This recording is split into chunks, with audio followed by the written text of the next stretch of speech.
गांव के बाहर एक पुरानी वीरान हवेली खड़ी थी, जहां कोई जाने की हिम्मत नहीं करता था। कहते थे, रात के समय वहां से अजीब चीखें और फुसफुसाहटें सुनाई देती थी। एक शाम रोहित और रवि गांव के बुजुर्ग से हवेली के बारे में पूछते हैं। वे बताते हैं कि 100 साल पहले वहां रहने वाली सुमित्रा नाम की महिला पर चुड़ैल होने का आरोप लगा और उसे जिंदा जला दिया गया। तब से उसकी आत्मा हवेली में भटक रही है। रोहित और रवि उस रात साहस जुटाकर हवेली में जाने का फैसला करते हैं।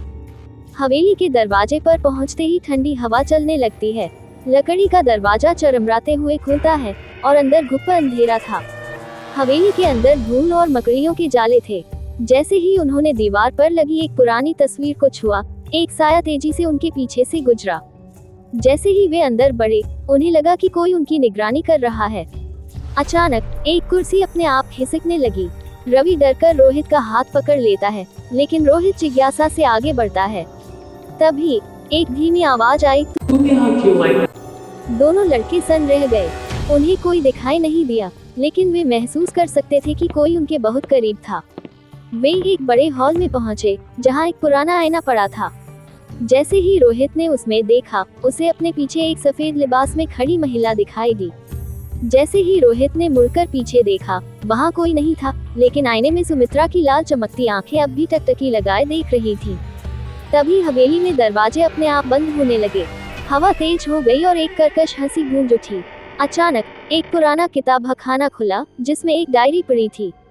रोहित ने उसे उठाया और पढ़ना शुरू किया। डायरी से पता चला कि सुमित्रा निर्दोष थी, लेकिन गांव वालों ने उसे जबरन चुड़ैल घोषित कर दिया था। तभी एक परछाई उनके सामने प्रकट हुई, सुमित्रा की आत्मा। सुमित्रा की आत्मा रोहित से कहती है कि वह केवल न्याय चाहती है।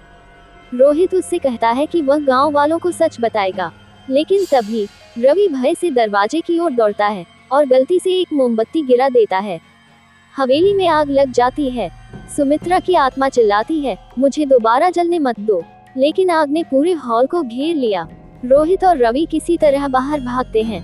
पीछे मुड़कर देखते हैं तो हवेली जल रही होती है, लेकिन आईने में सुमित्रा की परछाई अब भी मौजूद थी। गांव लौटने के बाद रोहित ने लोगों को सुमित्रा की सच्चाई बताई, लेकिन अगली रात उसके कमरे के आईने में वही लाल आंखें चमकी। सुमित्रा अब भी मुक्त नहीं हुई थी।